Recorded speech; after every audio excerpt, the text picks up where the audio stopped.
Hello guys, I am Aleki Reddy. Today I am discussing India Transition Energy Index. How is India performing in Energy Transition Index? How is India performing Transition Index?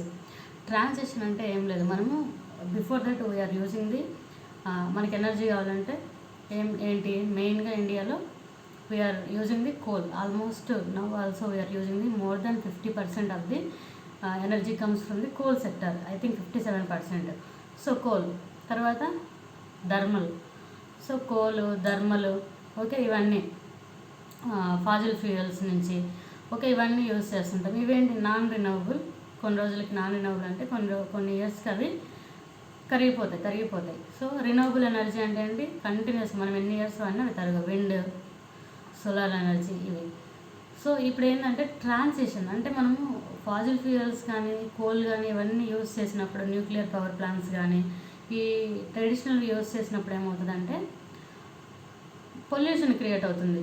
So వాటి వల్ల ఇప్పుడు suppose మనం మన parents టైంలో చూస్తే trains అన్నీ కూడా కోల్తో బొగ్గు దాన్ని హీట్ చేస్తే దానివల్ల హీట్ చేసిన తర్వాత వాటర్ హీట్ అయ్యి ఆ వచ్చే స్టీమ్తో ట్రైన్ అనేది మూవ్ అయ్యేది. సో అది అప్పట్లో ప్రాసెస్ ఉండేది. అప్పుడు ఏంటి, ట్రైన్ వెళ్తా ఉంటే వెనక చాలా పొల్యూషన్ అవుతుంటుంది. సో బొగ్గు నుంచి వచ్చే పొగ అంతా పొల్యూట్ అవుతుంటుంది. సో ఇవన్నీ తగ్గించడానికి ఎలక్ట్రిసిటీ, ఇవన్నీ కూడా అప్పట్లో పొల్యూషన్. సో మనం ట్రాన్సిషన్ ఇండెక్స్ అంటే ఇక్కడ ఏం ట్రాన్సిషన్ అంటే రీసెంట్గా వరల్డ్ ఎకనామిక్ ఫోరం ఏం చెప్పిందంటే రిలీజ్డ్ 2024లో world energy transaction index on June 19, 2024లో రిలీజ్ చేసింది. దీంట్లో మెయిన్ ఇండియా ర్యాంక్ వచ్చేసరికి 63rd ర్యాంక్ అవుట్ ఆఫ్ 120 కంట్రీస్లో. Very bad. 63rd rank out of 120 కంట్రీస్లో. మెయిన్గా వచ్చేసరికి 67th. This was improvement from India's 2023లో 67th ఉంది. 2024కి వచ్చేసరికి 63rd వచ్చింది. అంటే 4 points మనం ముందుకు వచ్చాము. సో పెద్ద డిఫరెన్స్ ఏం లేదు. టాప్ ర్యాంక్డ్ కంట్రీస్ వచ్చేసరికి స్వీడన్ వచ్చేసరికి టాప్ ఉంది. స్వీడన్ తర్వాత Denmark, Finland, Switzerland, France. Sweden, Denmark, Finland, Switzerland, France ఈ కంట్రీస్ టాప్లో ఉన్నాయి. Sweden, SDF, SF, Sweden, Denmark, Finland, Switzerland and France. India's ranking వచ్చేసరికి renewable energy lo India ranking reflects its efforts to moderate energy and expand the renewable energy. India is the world fourth largest renewable market. మనం almost 100 gigawatts వరకు reach అయ్యాము renewable ఎనర్జీలో. 94% ఇప్పుడు ఉన్నాము. 94 gigawatts ఉన్నాము. అంటే 100 gigawatsకి reach అవుతున్నాము. గ్రోత్ రేట్ కూడా చాలా డ్రాస్టికల్గా ఇంక్రీజ్ అయింది బికాజ్ ఆఫ్ గవర్నమెంట్ ఇచ్చే schemes, subsidies.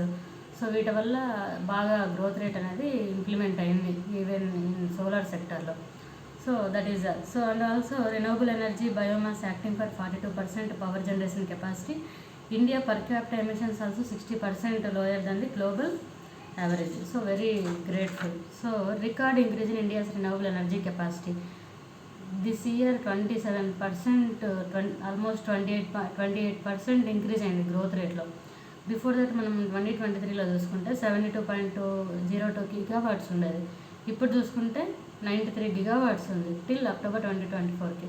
So wind energy వచ్చేసరికి 7.7% ఇంక్రీజ్ అయింది విండ్ ఎనర్జీ. సో విండ్ ఎనర్జీలో అంతకుముందు 2023లో చూస్తే 44.29 gigawatts ఉంది. ఇప్పుడు వచ్చేసరికి అరౌండ్ 48 gigawatts ఉంది. అంటే ఇది కూడా 7.7% గ్రాడ్యువల్గా ఇంక్రీజ్ అవుతూ వస్తుంది విండ్ ఆల్సో. అంటే మనం ట్రాన్సిషన్ అవుతూ ఉన్నాము. అంటే లైక్ ట్రెడిషనల్ ఎనర్జీ నుంచి మనము రినూవబుల్ ఎనర్జీకి, మనం నాన్ రినూవబుల్ సోర్స్ నుంచి రినూవబుల్ ఎనర్జీకి మనం షిఫ్ట్ అవుతూ వచ్చాము. ఈవెన్ ఈవేస్ కానీ ఎలక్ట్రిక్ వెహికల్స్ తీసుకురావడం ఇవన్నీ వీటి వల్ల. So India's renewable energy sector achieve significant growth. India's total renewable energy installed capacity increased 24.2 gigawatts, 13.5% increase అయింది.